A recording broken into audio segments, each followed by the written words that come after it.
इश्क आणि wild love भाग 2. कबीरच्या त्या विळख्यात अडकलेली मायरा स्वतःवरचा ताबा गमावत चालली होती.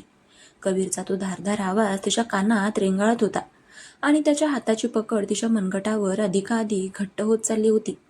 क्लबच्या त्या अंधुक निळ्या प्रकाशात कबीरचे डोळे एखाद्या शिकारीसारखे चमकत होते. मायराला जाणवत होतं की हा माणूस फक्त तिची जमीन हिरावून घ्यायला आलेला नाही, तर तो सिंघानिया घराण्याचा तो न झुकणारा अभिमान आपल्या पायाशी आणू पाहत होता. सोड मला कबीर, तुझी हिंमत कशी झाली मला अशी पकडण्याची?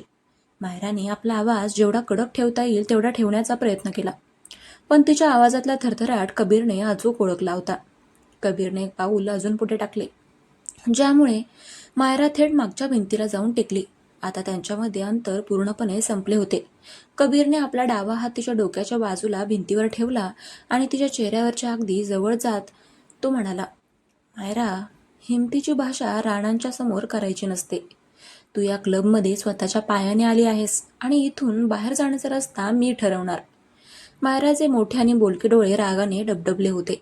तिने कबीरच्या छातीवर आपले दोन्ही हात ठेवले आणि त्याला पूर्ण ताकदीने मागे ढकलले. कबीर 2 पावले मागे हटला आणि त्याचा फायदा घेऊन मायराने टेबलवर ठेवलेली आपली पर्स उचलली. जमीन विसरून जा मिस्टर राणा, सिंघानिया कधीच कोणासमोर झुकत नाहीत, असे म्हणून मायरा तरातरा चालत लाऊंजच्या बाहेर पडली. कबीर तिथेच उभा राहून तिच्या जाणाऱ्या पाऊलखुलांकडे पाहत राहिला. त्याने टेबलवरचा ग्लास उचलला आणि एक घोट घेत स्वतःशीच पुटपुटला, झुकणार नाही? बघूया तुझा हा गर्व किती दिवस टिकतो ते. दुसऱ्या दिवशी सकाळी सिंघानिया वाड्यात एक प्रचंड मोठा वादळ आलं. सिंघानिया ग्रुपच्या मुख्य बँक खात्यांवर सरकारने तात्पुरती टाळेबंदी आणली होती. कबीरच्या वकिलांनी सिंघानियांच्या एका जुन्या आंतरराष्ट्रीय डीलवर कॉर्पोरेट फ्रॉडचा गंभीर आरोप केला होता. ही बातमी टीव्ही चॅनल्सवर वाऱ्यासारखी पसरली. विक्रम सिंघानिया यांना हा मोठा धक्का सहन झाला नाही. त्यांच्या छातीत अचानक तीव्र कळा येऊ लागल्या आणि ते सोफ्यावरच कोसळले. नानावटी हॉस्पिटलच्या आयसीयू बाहेर मायरा एकटीच बसली होती. तिच्या डोळ्यातून अश्रू थांबत नव्हते. तिचे डॅशिंग बाबा आज तिथे व्हेंटिलेटरवर मृत्यूशी झुंज देत होते. तिचे संपूर्ण साम्राज्य एका रात्रीत पत्त्यांच्या बंगल्यासारखे कोसळत होते आणि या सगळ्याच्या मागे फक्त एकच नाव होतं, ते म्हणजे कबीर राणा. तितक्याच हॉस्पिटलच्या शांत कॉरिडॉरमध्ये जड बुटांचा आवाज आला. मायराने डोके वर करून पाहिले. समोर पांढऱ्या रंगाचा कडक शर्ट आणि ब्लॅक सूट घातलेला कबीर राणा उभा होता. त्याच्या मागे त्याचे 2 सुरक्षारक्षक होते. त्याचा तोच करारी आणि शांत चेहरा पाहून मायराचा संयम सुटला. ती धावतच त्याच्या समोर गेली आणि तिने कबीरचा शर्ट आपल्या दोन्ही हातांनी गच्च पकडला. तू हे सगळं केलंस ना कबीर? माझ्या बाबांच्या या अवस्थेला तू जबाबदार आहेस. काय हवंय तुला? आमचं सगळं संपवून टाकलंयस तू. मायरा रडतडत त्याच्या छातीवर मारत होती. कबीरने तिचे दोन्ही नाजूक हात आपल्या एकाच मजबूत हातात पकडले आणि तिला बाजूच्या भिंतीचा आधार देत शांत केले. त्याचा आवाज कमालीचा गंभीर होता. मायरा, शांत हो. हॉस्पिटल आहे हे. मला शांत करू नकोस. तू एक राक्षस आहेस, ती ओरडली. कबीर तिच्या डोळ्यांमध्ये पाहत म्हणाला, मी तुला आधीच सांगितलं होतं की खेळ माझ्या नियमांनी चालेल. तुझ्या बापाचा जीव आणि तुझ्या सिंघानिया ग्रुपचं अस्तित्व हे दोन्ही वाचवण्याची चावी आता फक्त तुझ्याकडे आहे. मायराने अश्रूंनी भरलेल्या नजरेने त्याच्याकडे पाहिले. म्हणजे? आज रात्री 12 वाजेपर्यंत राणा मॅन्शनवर ये, जमिनीची फाईल घेऊन. जर तू आलीस तरच उद्या सकाळी तुझ्या बाबांवरील सर्व केसेस मागे घेतल्या जातील आणि सिंघानिया ग्रुपचे बँक अकाउंट्स पुन्हा सुरू होतील.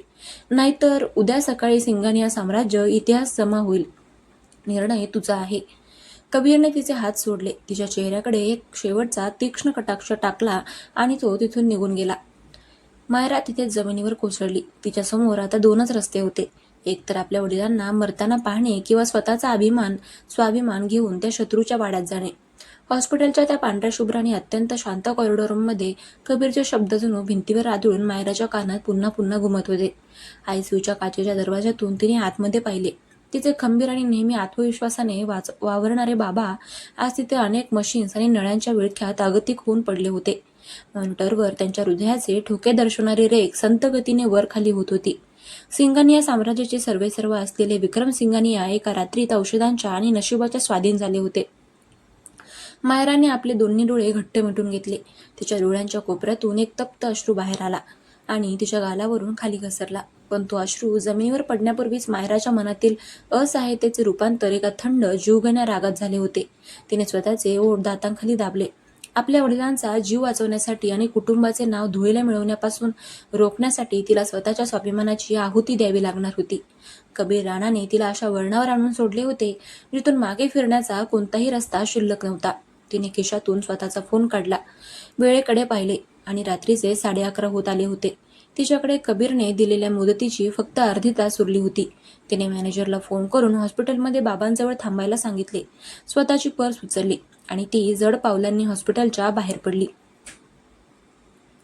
बाहेर मुंबईचा पाऊस पूर्णपणे थांबला होता, पण रस्त्यांवर पाण्याचे थेंब आणि हवेमध्ये प्रचंड गारवा पसरला होता. मलबार हिलच्या त्या पॉश एरियामध्ये असलेल्या राणा मॅन्शनच्या अथांग आणि काळ्याशार लोखंडी गेटसमोर एक टॅक्सी येऊन थांबली. गाडीचा दरवाजा उघडून मायरा खाली उतरली. तिच्या एका हातात त्या विवादित जमिनीची फाईल घट्ट पकडलेली होती. तिने अंगावर काळ्या रंगाचा एक साधा पण डिझायनर ड्रेस घातला होता, ज्यावर तिचे विखुरलेले केस पाठीवर रोळत होते. राणा मेन्शन रात्रीच्या अंधारात एखाद्या मोठ्या किल्ल्यासारखा उभा होता. तिथल्या पिवळ्या दिव्यांचा प्रकाश वाड्याच्या भिंतीवर पडला होता, ज्यामुळे तो वाडा जितका भव्य दिसत होता तितकाच गूढ आणि भीतीदायक वाटत होता. मायराने एक मोठा श्वास घेतला, स्वतःच्या मनाला खंबीर केलं आणि तिने वाड्याच्या मुख्य प्रवेशद्वाराच्या दिशेने चालण्यास सुरुवात केली. गेटवर उभे असलेल्या अंगपिंडाने मजबूत असलेल्या सुरक्षा रक्षकांनी तिला पाहिले, पण कबीरने आधीच दिलेल्या कडक आदेशांमुळे कोणीही तिला थांबवण्याचा किंवा अडवण्याचा प्रयत्न सुद्धा केला नाही. उलट त्यांनी आदराने वाड्याचा मुख्य लाकडी दरवाजा उघडून दिला. मायराने वाड्याच्या अवाढव्य हॉलमध्ये प्रवेश केला. हॉलच्या मध्यभागी एक प्रचंड मोठा काचेचा झुंबर मंद प्रकाशात चमकत होता. संपूर्ण हॉलमध्ये इतकी शांतता होती की मायराच्या सँडल्सचा आवाजही तिथे स्पष्टपणे प्रतिध्वनित होत होता. तिने आजूबाजूला पाहिले, पण तिथे कोणीही नव्हते. तितक्यात वरच्या मजल्यावरून संथ आणि वजनदार पावलांचा आवाज तिच्या कानावर पडला. मायराने आपली नजर वरच्या पायऱ्यांकडे वळवली. कबीर पायऱ्यांवरून अत्यंत शांतपणे खाली उतरत होता. त्याने काळ्या रंगाचा सिल्कचा कुर्ता घातला होता, ज्यावर वरचे 2 बटणं उघडे होते आणि त्याचे मजबूत खांदे त्या प्रकाशात उठून दिसत होते. त्याच्या एका हातात विस्कीचा ग्लास होता. त्याच्या चेहऱ्यावर कोणताही राग नव्हता, तर एक अघोरी शांतता आणि जिंकल्याचा एक मादक अभिमान स्पष्ट दिसत होता. तो पायऱ्या उतरून मायराच्या अगदी समोर येऊन थांबला.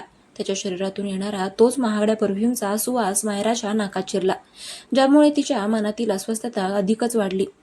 ठीक 11:15 वाजलेत. वेळ पाळण्याची सिंघानियांची यांची सवय मला खरंच खूप आवडली. कबीरने आपल्या पेल्यातील घोट घेत अत्यंत संथ आणि भारदस्त आवाजात म्हटले. त्याचा आवाज त्या मोठ्या हॉलमध्ये घुमला. मायराने कोणताही वेळ न घालवता आपल्या थरथरणाऱ्या हातांनी ती जमिनीची फाईल पुढे गेली. ती कबीरच्या डोळ्यांमध्ये डोळे घालून म्हणाली, हे घे कबीर, ही ती जमीन आहे ज्याच्यासाठी तू माझ्या बाबांचा जीव घ्यायला निघाला होतास. ही जमीन आता तुझी झाली. आता तुझा शब्द पाळ. माझ्या बाबांच्या खात्यांवरची बंदी उठव आणि त्यांच्यावरचे सगळे खोटे केसेस मागे घे. कबीरने फाईल्सकडे पाहिले, पण त्याने ती हातात घेतली नाही. त्याने आपला ग्लास बाजूला असलेल्या एका काचेच्या टेबलावर ठेवला. तो एक पाऊल पुढे सरकला, ज्यामुळे मायराला मागे हसण्याशिवाय पर्याय उरला नव्हता. ती थेट हॉलच्या मुख्य खांबाला जाऊन टेकली. कबीरने आपला एक हात तिच्या पाठीमागच्या खांबावर ठेवला आणि तिच्या चेहऱ्याच्या इतक्या जवळ आला की दोघांचे श्वास एकमेकांना स्पर्श करू लागले. मी तुला आधीच सांगितलं होतं मायरा, मला या कागदाच्या तुकड्यांमध्ये अजिबात रस नाहीये. कबीरने तिचा चेहरा जवळून न्याहाळला. तिच्या डोळ्यांमधील राग आणि भीतीचे मिश्रण तो पाहत होता. राणा आणि सिंगानिया यांच्यातलं वैर इतकं सोपं नाहीये की एका जमिनीच्या तुकड्याने संपून जाईल. मला वाटलं होतं की तू समजूतदार आहेस, पण तू अजूनही बिझनेस आणि कुटुंबाला वेगळं बघतेस. मायराचा श्वास रोखला गेला. ती म्हणाली, तू काय बोलतोयस कबीर? तू म्हणाला होतास ना की मी इथे आले तर तू बाबांना वाचवशील. कबीरने हलकेच हसून तिची एक केसांची बट तिच्या कानामागे सारली. त्याचा तो तप्त बोटांचा स्पर्श मायराच्या गालाला होताच तिच्या अंगावर एक शहारा आला. ती कडक आवाजात म्हणाली, हात लावू नकोस मला. कबीरने आपली पकड सैल केली नाही. तो म्हणाला, बाबांना मी नक्कीच वाचवणार. त्यांच्यावरचे सगळे केसेस उद्या सकाळी कोर्ट उघडण्यापूर्वी गायब होतील. पण त्याची किंमत ही जमीन नाहीये, त्याची किंमत तू स्वतः आहेस. हे ऐकताच मायराचे डोळे विस्फारले. तुला काय हवंय माझ्याकडून? तिने विचारले. कबीरने तिच्या कमरेभोवती आपला दुसरा हात गुंडाळला आणि एका झटक्यात तिला स्वतःच्या शरीराजवळ खेचून घेतले. त्यांच्यातील अंतर आता पूर्णपणे संपले होते. कबीरने तिच्या कानाजवळ आपले ओठ नेत अत्यंत गंभीर आणि मादक आवाजात म्हटले, मला तू हवी आहेस मायरा, या वाड्याची सून म्हणून, माझी बायको म्हणून. तुला माझ्याशी लग्न करावे लागेल आणि हे लग्न कोर्टात किंवा जगासमोर नाही, तर माझ्या अटींवर होईल. तू या वाड्यात राहशील, माझ्या डोळ्यांसमोर, माझ्या तावडीत. तुझा हा गर्व, हा न झुकणारा सिंगानियांचा बाणा मला रोज माझ्या नियमाने मोडून काढायचा आहे. मायराला कबीरच्या अटीने प्रचंड धक्का बसला होता. हे लग्न कोणत्याही प्रेमापोटी नव्हते, तर हा कबीरने सिंघानिया या घराण्याला कायमचे आपल्या पायाशी झुकवण्यासाठी रचलेला एक क्रूर डाव होता. तिला आयुष्यभर एका शत्रूच्या कैदेत राहावे लागणार होते, जिथे तिचा हुकूम चालणार होता.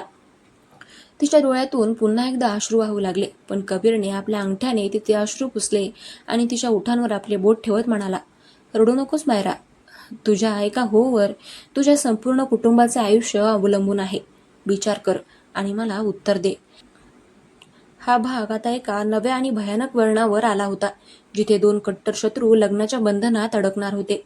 पण ते बंधन प्रेमाचे नसून सुडाचे आणि तीव्र आगीचे असणार होते. तर मंडळी, आजचा हा भाग इथेच संपतो.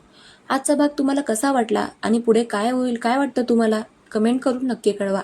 आणि हो, आपल्या चॅनलला सबस्क्राईब करायला विसरू नका. भेटूया उद्याच्या भागात.